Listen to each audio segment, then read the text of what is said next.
It was barely 7:30 on a Saturday morning when the screaming started, sharp and high-pitched enough to cut through the heavy canvas walls of my vintage Airstream, practically vibrating the antique silverware on the tiny galley shelf.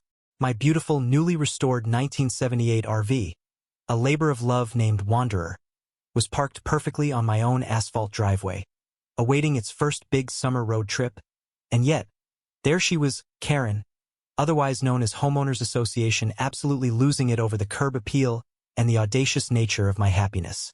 How could one person generate that much concentrated fury before their first cup of coffee, and why was it always directed at people enjoying their own property? I peeled myself off the narrow dinette bench, the sticky summer heat already clinging to the air inside the trailer, and paused, listening to the metallic clang of her oversized tennis bracelet hitting the cheap stucco of her own house as she paced. The sound was as irritating as her voice, a grating, entitled whine that had plagued the neighborhood since she moved in 2 years ago, immediately establishing herself as the self-appointed queen of the cul-de-sac. I took a deep breath, savoring the clean, slightly ozone-tinged scent of the morning air mixed with the faint, sweet smell of pine needles from my neighbor on the other side. The good one, Linda.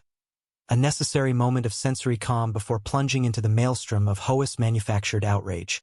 I slid the front door open, the old aluminum protesting with a loud K click, and stepped out onto the concrete, instantly hit by the glaring morning sun. Morning. Homeowners Association, something I can help you with? I asked, keeping my voice level, though my stomach was already tightening into a knot of defensive adrenaline.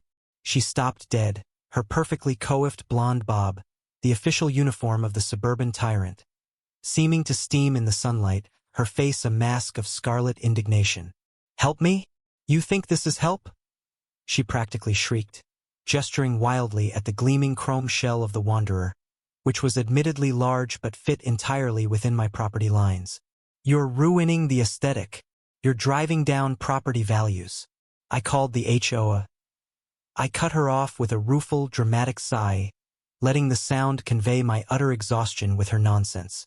"HOA, as I've told you repeatedly, there is no homeowners association in this development, and even if there was, the RV is legally parked and fully operational, and it belongs to me. This is my home and this is my vehicle. End of discussion."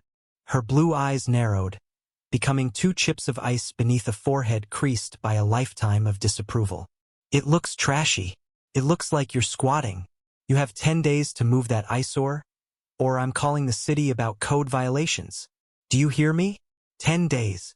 She then executed a dramatic, self-righteous spin and stomped back across her meticulously manicured lawn, the crisp snap, snap, snap of her power-walking shoes echoing the certainty of her perceived dominance. Was she serious? Did she truly think a threat of code enforcement could override common sense and private property rights? The sheer audacity made me laugh, a short, bitter bark of sound, but the threat, however empty, had done its work. The joy of my impending road trip was officially tainted. That afternoon, while idly doom-scrolling property listings to distract myself from the lingering metallic tang of her morning tantrum, I noticed something incredible, a literal plot twist. The heavily overgrown, dilapidated lot right next to HOA's property, a forgotten, wooded quarter-acre that had always been the neighborhood mystery, was listed for sale by the county.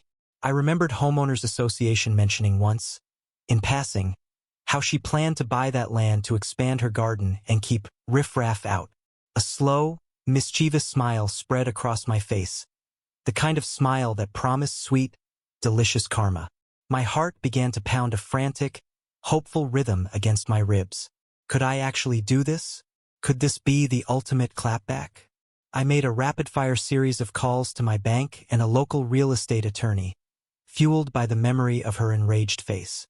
It turned out the lot was cheap, sold as is, for back taxes, and was zoned for mixed use, including recreational vehicle storage and temporary lodging. Within 72 breathless hours, propelled by a surge of furious determination and liquid cash from an unexpected inheritance, I closed the deal. The secondary twist? The land had no formal street access, meaning all traffic, according to the ancient property deed, had to utilize the shared utility easement that ran directly along. You guessed it, HOA Karen's fence line. The 10 days passed quickly, and on the morning of the 11th day, Homeowners Association was standing by her mailbox, clearly waiting for me to move the wanderer, which I hadn't. I walked out carrying 2 signs and a post-hole digger. She immediately zeroed in. "I warned you. Now the city is going to hear about this. You're going to pay a fine, you tramp," she crowed, satisfaction practically dripping from her voice. I didn't reply. Instead, I calmly sunk the first post into the ground right at the edge of the newly acquired property, near the utility easement, and fastened the sign. "The Wanderer Woods, Micro RV Park and Temporary Lodging." I then placed a smaller sign below it. "Now accepting bookings. Inquire within."